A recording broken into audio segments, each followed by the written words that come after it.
Bismillahirrahmanirrahim. Assalamualaikum warahmatullahi wabarakatuh.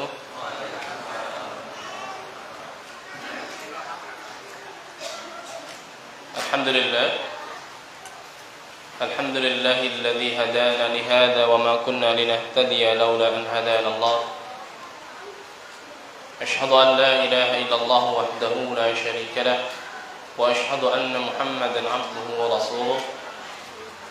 Allahumma salli wa sallim wa barik alaihi wa ala alihi wa sahbihi wa man tabi'ahum bi ihsanin ila yaumiddin.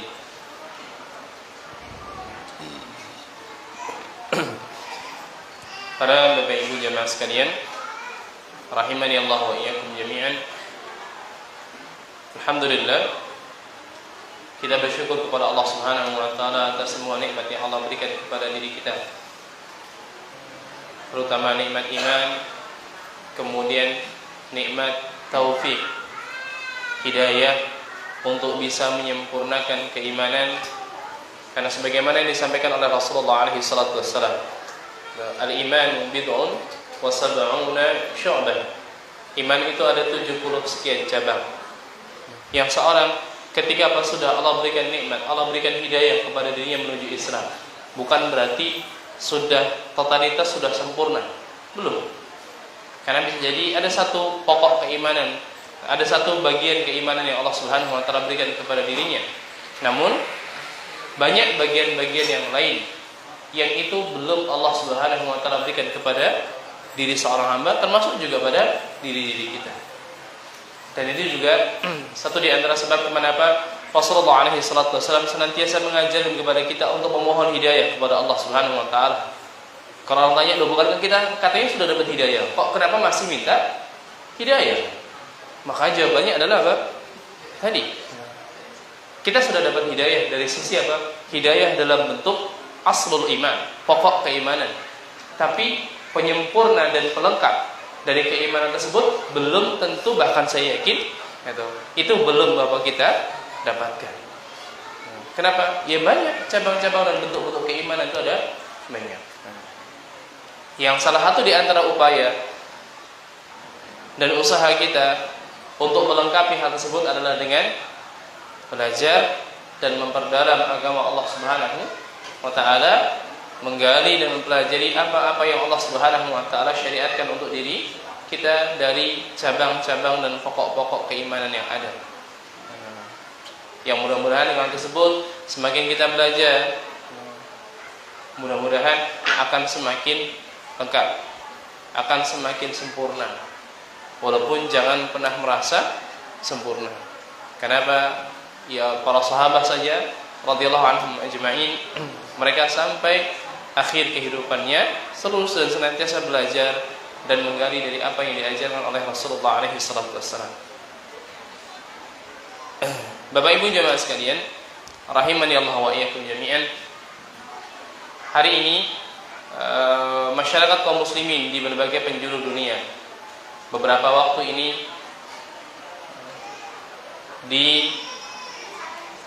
ditimpa dengan sebuah kesedihan, di mana di antaranya saudara-saudara kita yang ada di Palestina, yang hari ini entah sudah berapa ribu nyawa yang melayang, qaddarallah ma syaa fa'al. Dan apapun yang terjadi di sana, sebagai seorang muslim, kita tidak melihat dari unsur politiknya, tapi fakta di lapangan yang kita turut harus merasa prihatin dan harus peduli adalah ada begitu banyak orang-orang yang tidak bersalah, orang-orang yang tidak berdosa, orang-orang yang sama sekali tidak tahu menahu. Bahasa perang itu sipil yang kemudian harus menjadi korban. Padahal kesepakatan dunia internasional, andaikan dua negara terlibat perang itu, penduduk sipil tidak boleh disentuh, tidak boleh kemudian menjadi sasaran dari peperangan tersebut. Dan inilah realitanya. Bahkan bukan hanya penduduk sipil, perempuan dan anak-anak itu juga tidak sedikit yang menjadi korban. Yang sebagai seorang muslim, tidak usah seorang muslim lah, ada sebagian orang mengatakan apa? Sebagai seorang manusia. Sebagai seorang manusia, ketika ada orang yang tidak tahu menahu kemudian menjadi korban, tentu sudah menjadi apa? Kewajiban kita untuk punya rasa empati, punya rasa peduli. Karena mereka dalam posisi betul-betul bahwa pihak yang sama sekali tidak tahu menahu, sama sekali pihak yang tidak terlibat. Anak-anak, kalau toh mau terlibat, apa yang mereka mampu terlibat di dalamnya? Kalau toh mereka mengklaim memerangi terorisme, apa kemudian dengan memerangi terorisme harus kemudian mengorbankan anak-anak yang tidak tahu menahu? Sudah, itu apa gambaran sederhananya. Dan kita apa? Tidak ingin apa kemudian terlalu dalam campur dalam urusan politiknya, tapi yang jelas secara kemanusiaannya banyak anak-anak dan orang-orang yang tidak bersalah yang menjadi korban. Ya, artinya apa? Tadi saya katakan manusia, kata orang apa lebih ekstrim lagi sudah. Sebagian orang mengatakan nggak perlu jadi muslim, Mas. Cukup jadi manusia saja. Kalau Anda melihat itu mudah, Masya Allah. Anda manusia ya, bukan hewan katanya. Cukup jadi manusia itu akan merasakan bagaimana dampak yang terjadi di sana.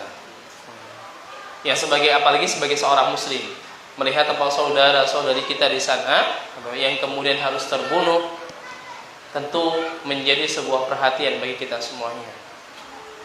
Menjadi apa? Kewajiban kita untuk memiliki rasa empati dan peduli.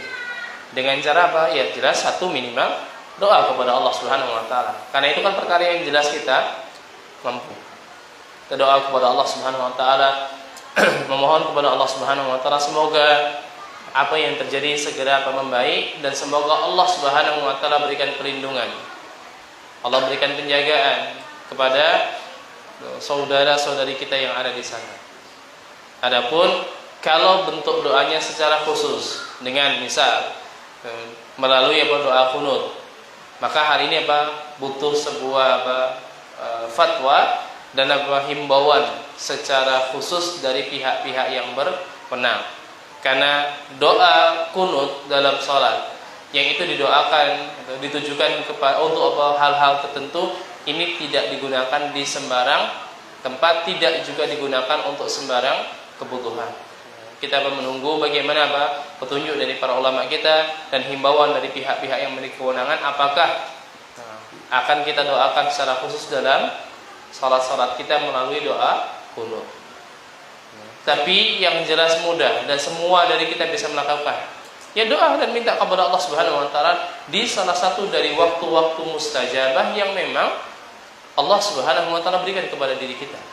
Doakan mereka di sepertiga malam terakhir antara adzan dan iqamah, dan waktu-waktu mustajabah yang lainnya itu kita bisa manfaatkan untuk memohon dan berdoa kepada Allah Subhanahu wa taala.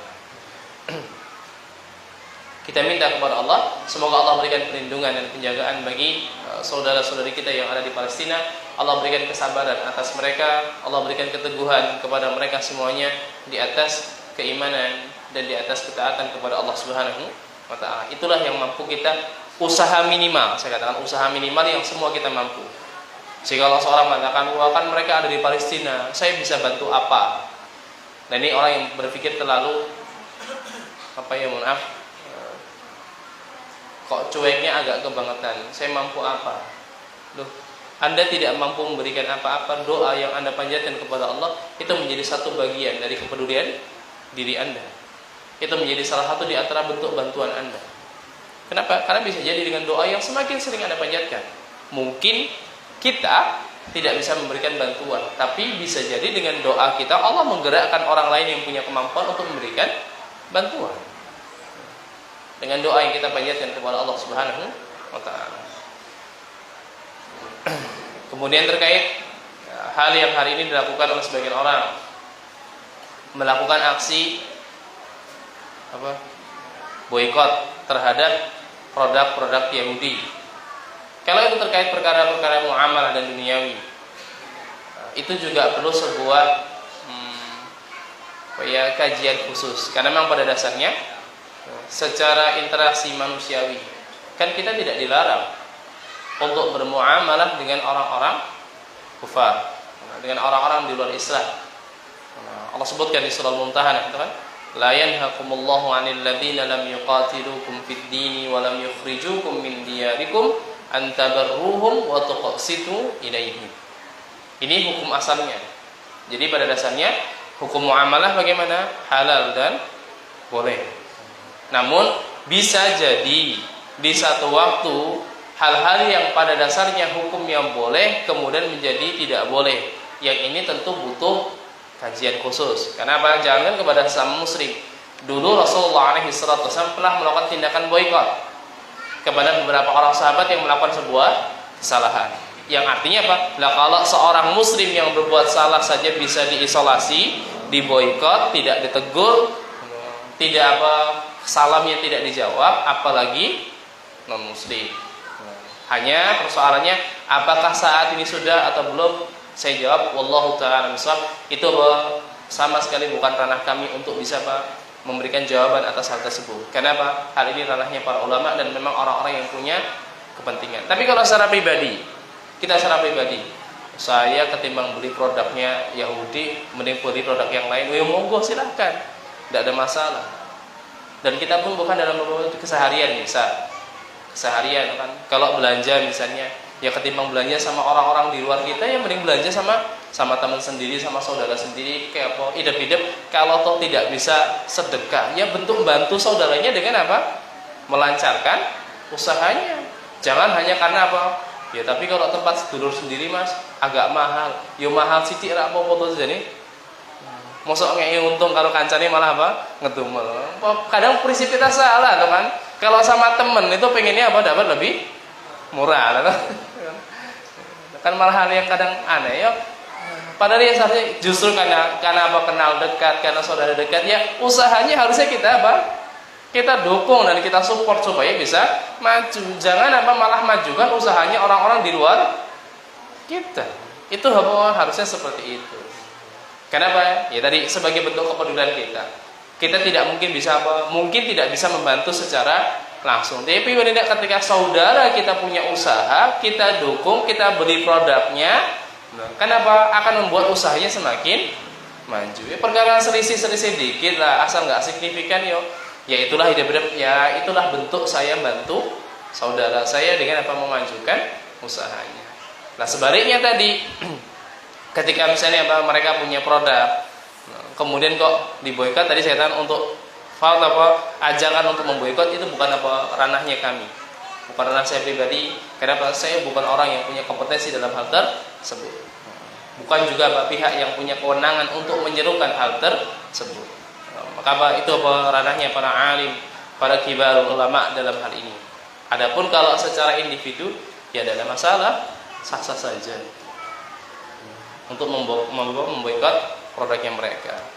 Tapi hal yang harus diingat adalah perkara yang seharusnya paling utama kita boikot dari produk-produknya mereka adalah hal-hal yang jelas-jelas nyata itu merupakan perkara yang haram, perkara yang dilarang oleh Allah Subhanahu wa taala. Apa diantaranya? Produknya Yahudi yang sampai hari ini masih digunakan oleh sebagian besar kaum muslimin, riba. Itu produk utama mereka dan itu jelas haram. Allah menyatakan apa? Ya ayyuhalladzina amanu taqullaha wa dharu ma baqiya minar riba in kuntum mu'minin. Katalah bahwa tinggalkan sisa-sisa riba. Allah menyatakan apa? Bukan tinggalkan riba, yang masih tersisa dari praktek-praktek riba itu tinggalkan. Kalau tidak apa ancamannya kata Allah? Fa illam taf'alu fa'dhanu biharbin minallahi wa rasulih. Ketika kalian tidak mau mengerjakan, maka berarti apa? Kalian sudah membuat pengumuman perang dengan Allah dan Rasulnya. Kita sudah menantang Allah dan Rasulnya. Itu diantara produk utama yang mesti untuk kita berangus. Karena itu jelas perkara yang diharamkan oleh Allah Subhanahu wa ta'ala. Kemudian yang lainnya, hal-hal yang patut untuk diboikot dari produk mereka, perbuatan dan perilaku-perilaku yang haram, yang kadang-kala sampai hari ini itu masih ditiru oleh sebagian kita. Rasa sombong, itu kan apa? Kadang itu sifatnya mereka. Hasad, itu juga apa? Allah katakan perilakunya mereka, sifat mereka. Bukan apa sifatnya seorang mukmin. Dan inilah yang seyogianya perlu untuk kita, lebih utama untuk kita boikot. Adapun dalam perkara-perkara duniawi ya hukum asal dari muamalah duniawi itu mubah. Kalau itu mau digeser, dipindah hukumnya kepada perkara yang tadi itu kan diboikot, maka berarti butuh kajian dan pembahasan khusus. Tapi dalam perkara-perkara yang haram, ya nggak perlu tanya pada para ulama, mau jelas haramnya. Kita boikot gak riba. Mau dari Yahudi ataupun bukan dari Yahudi itu jelas perbuatan yang dilarang oleh Allah Subhanahu wa taala, ya wajib untuk ditinggalkan. Baik, Allah taala a'lamu bi as-shawab. Jadi kepedulian kita sebagai seorang muslim terhadap saudara-saudari kita di Palestina jelas satu doa kepada Allah Subhanahu wa taala. Kemudian ketika ingin memberikan bantuan, kami beberapa waktu yang lalu juga jadi sebuah pembahasan di sekolah ketika ingin menggalang bantuan kemanusiaan ya kepada saudara-saudari kita yang ada di Palestina. Saya tanya persoalannya, kita mau salurkan lewat mana? Karena ada seorang dai terkenal berbicara, wah nanti disalurkan ke jalan-jalan nggak benar. Kalau bicara ada, iya. Jadi bantuan yang digalang untuk Palestina kadang-kala itu disalurkan pada penyaluran yang tidak tepat. Betul, ketika bicara potensi. Namun harus diingat, itu kan tidak semua. Makanya apa? Ketika ingin menggalang bantuan dan bantuan kemanusiaan dan diberikan kepada saudara-saudari kita di Palestina, maka harus diperhatikan dengan baik kemana penyalurannya. Karena tidak semuanya. Sehingga ketika ada dai yang mengatakan, ada orang mengatakan, wah nanti malah dipakai untuk beli senjata, akhirnya malah perangnya nggak habis-habis, dipakai untuk kelompok ekstremis untuk melakukan tindakan seperti itu. Ya mungkin kita jawab mungkin saja, tapi kan itu nggak semuanya. Tidak semuanya kemudian digunakan untuk hal-hal yang semacam itu. Sehingga selektif dalam memberikan bantuan. Jadi kalau toh ingin menggalang, yang betul-betul diarahkan, dititipkan bantuan tersebut pada pihak-pihak memang yang menggalangnya untuk tujuan kemanusiaan. Karena kita kan di sana jelas yang hari ini dibutuhkan makanan dan obat-obatan. Itu dua perkara yang jelas dibutuhkan oleh mereka saat ini. Kenapa? Tidak sedikit yang terluka, tidak sedikit yang kemudian terbatas akses untuk mendapatkan kebutuhan pokoknya. Dan mereka butuh itu.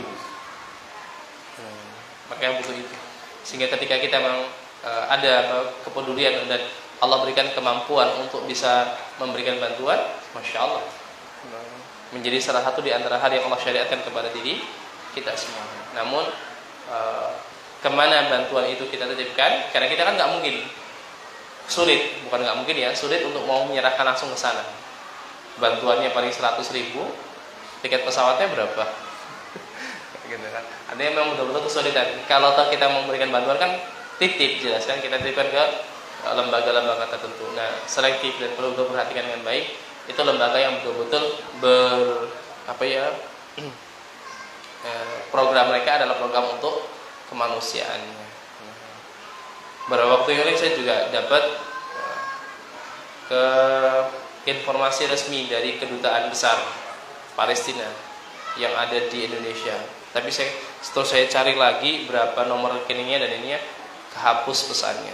Tapi sempat dapat kedutaan besar Palestina yang ada di Indonesia membuka itu. Jadi ketika ada yang ingin menggalang bantuan, kalau itu kan resmi dari negara antar negara. Dan ada dititipkannya via kedutaan besar Palestina yang ada di Indonesia atau via KBRI yang ada di Palestina. Itu insya Allah lebih aman, insya Allah lebih terjaga karena betul-betul diberikannya untuk tujuan kemanusiaan. Kalau yang lainnya mungkin lembaga-lembaga swasta ya insya Allah nggak ada masalah, hanya perlu lebih selektif, jangan sampai apa yang kita berikan kepada mereka justru dimanfaatkan untuk hal-hal yang kurang tepat. Seperti itu. Wallahu taala a'lamu bi as-shawab. Ini terkait fenomena yang kita rasakan dalam beberapa waktu ini, bahkan Masya Allah bukan hanya di kita ya, ini menjadi sebuah kepedulian dunia internasional. Menjadi sebuah kepedulian dunia internasional apa yang terjadi di Palestina. Semoga Allah Subhanahu wa taala berikan keteguhan dan kesabaran bagi mereka semuanya, dan semoga Allah Subhanahu wa taala berikan pertolongan bagi saudara-saudari kita yang ada di Palestina.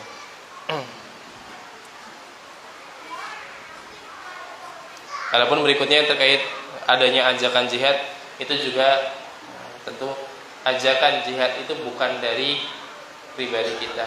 Ada pihak-pihak yang punya kewenangan. Pihak-pihak yang punya kewenangan, dan itu bukan individu pribadi kita untuk memenangkan resolusi jihad. Ada pihak-pihak yang punya kewenangan dalam hal ini. Jadi serahkan kepada mereka.